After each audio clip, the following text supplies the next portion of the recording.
poly bag is like this, right? And you see it has a suffocation label on it. It needs to have a suffocation label on it. You can buy these kind of poly bags on Amazon, but they do sell poly bags without these suffocation labels, so just make sure that, or else Amazon will give you a flag. Now, as for labels, Amazon has a strict guide on what kind of sizes you can use for labels. What I use is a 2x1. So it's a 2-inch by 1-inch labels. You can also purchase this on Amazon. What I usually do is I get a whole roll, and that'll do it. Now, if you just started selling on Amazon and you don't have a Rollo or a thermal printer, because that's what something like this, you need to put this in a Rollo or some sort of thermal printer or a dyno or something. But if you don't want to spend the money on a Rollo, which is about $200 right now, maybe you can find a used one for a little bit less. You can get away with an HP Ink DeskJet. I think that's what it's called. HP Ink DeskJet. And what you can do is print out the labels itself. And you can buy Avery labels like this. These are also, show you best I can show you. These are also 1 by 2 5/8. And see, they come like this. And you can peel the label off here. And it's also a 2x1. And Amazon will let you print out also in this format. So you'll be printing it out in PDF form.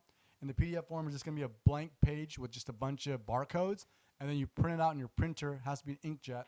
And it'll print out a bunch of barcodes. And you can print out, mix and match the barcodes that you want, or the labels that you want, right? The ASIN labels. So you can get by with that. But I will tell you, you're going to end up having to buy the printer. You're going to have to then buy these Avery sheets, right? And then the ink. And those inkjets take up a lot of ink. And then it can be such a headache because sometimes you need to print certain kind of labels and it won't print out correctly, or you're going to have to. And let's say you want 5 labels. Well, you got to put the whole page through the printer, right? So let's say you had 5 product and you need 5 ASIN labels. Well, you got 5, but what about the rest? So now you're printing out pretty much this whole page for just 5 ASINs.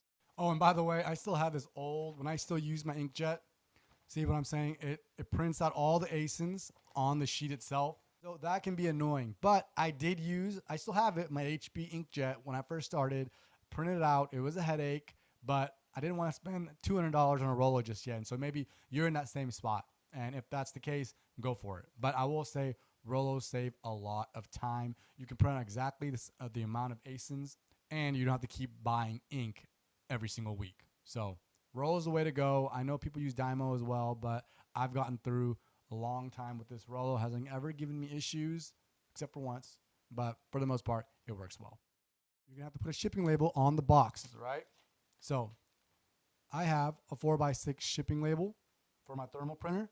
You can also print it out, no problem, fold it up, tape it on the outside of the box. You're good to go. Now, I will say, I have a video. I'll link it below. You can get these free. I have this thick amount over here, absolutely free from UPS. UPS will send them out to you for free. I got mine last year, and I'm still good to go. Again, yes, if you have a Rollo, you'll be good not only with your shipping labels, but also your ASIN labels. 2 different labels. When I first started, I was kind of confused at that. I don't know why. But you have your shipping labels, those are 4x6, and you have your ASIN labels, the 2x1. Get a tape gun, 3-inch tape gun. I'm telling you, it makes life way easier. It's much more efficient taping up boxes with a 3-inch tape gun. You just take your, see if I can show you here. You just take your 3-inch tape, put it right through here. Take the tape. Oops. Open up this little flap, put the tape underneath. That's it. You're good to go. Now you can just wind down and rip it off. And you can just tape up boxes at a much more quicker level than just using it by hand or just using a 2-inch tape gun. I never use a 2-inch tape gun. I'm sure those are strong too, but whenever I'm using 2-inch tape, I feel every time I use it now, since I've been using 3-inch tape for such a long time, I'm always double taping. So get a 3-inch tape gun, get 3-inch tape. You can get a 6-pack on Amazon for a fairly cheap price. In addition to that, you're going to want to get these number 38 rubber bands from Staples. take a rubber band and just put it around the shoebox. I do this so, shoes are going to be traveling in your boxes and whatnot. You don't want these shoes to be falling out when they're being moved around in the FBA inventory warehouse. You don't want things to go awry and just fall out. So get these bands, put them around the shoe boxes. Also need boxes. I get all my boxes from Home Depot. You want to make sure that none of the boxes dimensions are over 25 inches. You also want to make sure that the box does not weigh over 50 pounds. And just so I can really help y'all out here, Home Depot, I get the medium size box. You see here it's a 21 by 15 by 16. Gets the job done. The large that they have at Home Depot is the dimension is too large. I think it's 27 inches, so that's not going to work. So in closing, these are the items that you need before prepping and sending out to Amazon FBA warehouse. Number 33, staples, rubber bands for the various reasons that I've articulated. You're going to need, if you have a thermal printer, get the 2x1 ASIN labels. You can get them in a roll like this. Or if you're just starting out, you don't want to spend that money on a Rolo, you can go ahead and get these Avery sheets that have the labels on sheets, and you can print it out through Amazon FBA dashboard. The labels like that, print it to PDF, and then print it out to your HP Desk Jet.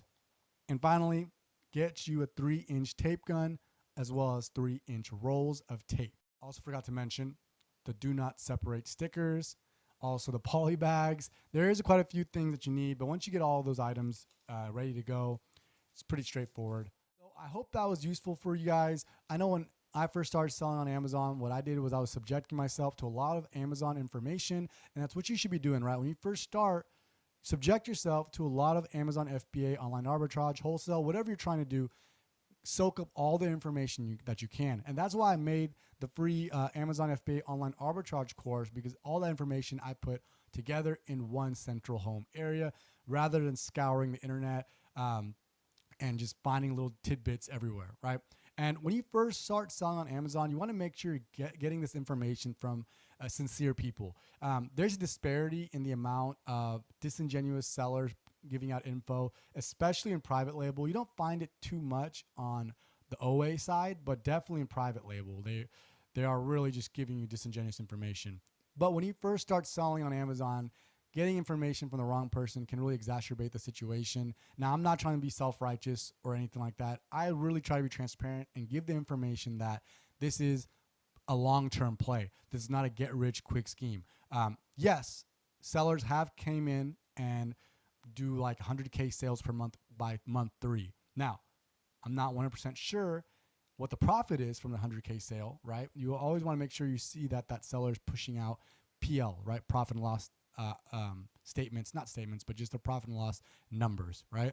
But is this a get rich quick in 3 months kind of thing? No. If that's the business model you're trying to achieve, or you're being lured into starting, run away fast, because this is not what it is. I've been selling for 2 years now. I've seen a bunch of different Keepagraphs, hundreds and hundreds of Keepagraphs.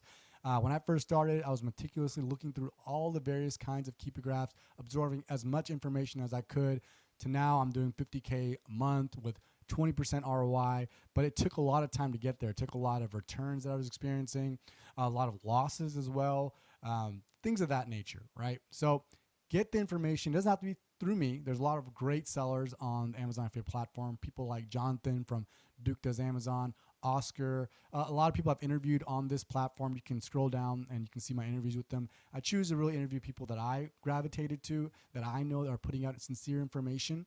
And as a new seller, you want to make sure you're getting legitimate information. So thanks for watching, everyone. Again, the link is below to our free group, free Amazon FBA online arbitrage course as well. I do provide coaching or any kind of questions you might have, whether that be an IP complaint, an authenticity complaint, things like that. To prevent that from even happening, you got to be purchasing correctly. So feel free to ask me those kinds of questions in the chat. I'll be sure to answer those as well, because that's a huge deal, right? These kind of different IP complaints and authenticity complaints. I am going to be making a video here soon on how to prepare to purchase. So when in the event that you do get hit with an inauthenticity complaint or an IP complaint, you're ready to go. You have your invoices ready. You have the right material and information on those invoices when you're submitting your appeals and your POAs. So make sure you be on the lookout for that. Until next time, guys, I really appreciate you guys for the support and watching this video. Please consider subscribing to my channel, and I will see you guys on the next video.